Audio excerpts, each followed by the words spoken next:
আসসালামু আলাইকুম। আজকে সকাল সকাল চলে যাচ্ছি গরুর জন্য ঘাস কাটতে। আজকে অনেক বৃষ্টি হয়েছে, সারা রাত্র বৃষ্টি ছিল। বৃষ্টির কারণে গাছ কি অবস্থা হয়েছে ঘাস খেতে গেলে বুঝতে পারবো।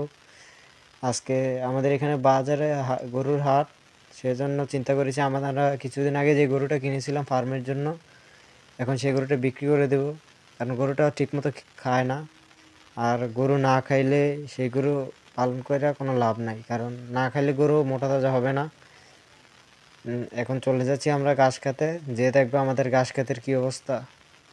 আমাদের এখানে গত 3 দিন ধরে বৃষ্টি হচ্ছে, আর এই বৃষ্টির কারণে একদম বৃষ্টি হচ্ছে সেটা না, বৃষ্টি হয় আবার কিছুক্ষণ পরে আবার শুরু হয়, আবার থামে আবার শুরু হয়। দেখেন এই যে ঘাস, ঘাস একেবারে পানির নিচে। আগে পানি ছিল না, ঘাস কেটেও সুন্দর মতো কাটা গেছে, এখন তো সব লোদ হয়ে গেছে। কিছুদিন পরে এই জমিতে ধান লাগানো শুরু হয়ে যাবে, আর তখন গরুর ঘাসের অনেক সমস্যা হয়ে যাবে। আর আমরা কিছুদিন আগে যেই গরুটা কিনেছি, গরুটা ঠিকমতো খাওয়া দাওয়া করতে চায় না। তাই আজকে হাটের দিন সেগুলোকে, এই গরুটা বাজারে নিয়ে যাব, সেই জন্য সকাল সকাল চলে যাচ্ছি ঘাস খেতে। এই দেখুন, প্রায় ঘাস খেতের কাছাকাছি চলে এসেছে। আর এখানে সব জমিতে ঘাস করেছে, কারণ সবার বাড়িতেই কম বেশি গরু রয়েছে। এখনও হালকা পাতলা বৃষ্টির ফোঁটা পড়ছে, কিন্তু কিছু করার নেই, কারণ যেহেতু গরু নিয়ে বাজারে চলে যাবে, সেহেতু বাড়িতে যে গাভীগুলো রয়েছে গাভীগুলোর ঘাস কেটে দিয়ে যেতে হবে। কারণ যদি ঘাস কেটে দিয়ে না যাই, কারণ বাজার থেকে আস্তে আস্তে প্রায় বিকেল হয়ে যাবে, তাহলে সারাদিন গরু না খেয়ে থাকবে।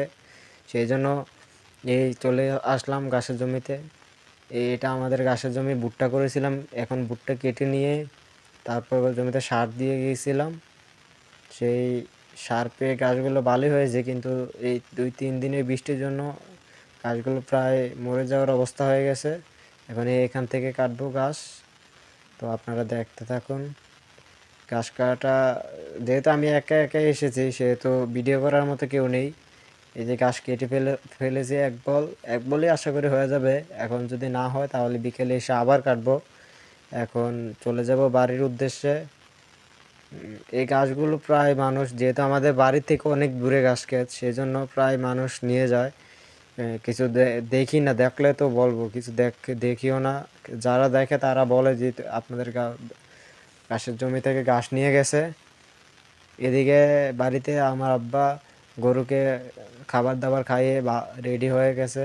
কিছুদিন আগে আমরা এই গরুটা কিনে এনেছিলাম, প্রায় 66-67 হাজার টাকা পড়েছিল, গাড়ি ভাড়া খরচ টরচ সহ। এটা পালন করে 2026 কোরবানি বাজারে ওঠাবো চিন্তা করে, কিন্তু এই গরুটা ঠিকমতো খেতে চায় না। এদিকে আমরা গরু বাজারে নিয়ে এসেছি, এবং বাজার খুব ভালো, কাস্টমার আছে অনেক, সেই জন্য বাজারে আনার সাথে সাথে বিক্রি হয়ে গেছে। গরুটা আমরা প্রায় 70-71 হাজার টাকা বিক্রি করেছি। 1 হাজার টাকা দালালি, আমাদের এখানে একটা দালালি বলে, উনি নিয়ে যাবে। বাজার খুবই ভালো, সেজন্য আনার সাথে সাথে বিক্রি হয়ে গেছে। আর গরুটা হাতে পায়ে অনেক লম্বা লম্বা চূড়াই ছিল, কিন্তু গরুটা ঠিকমতো খায় না, সেজন্য আমরা গরুটা রাখলাম না। এখন কিছুদিন পরে দেখে শুনে আরেকটা গরু কিনবো আমাদের ফার্মের জন্য।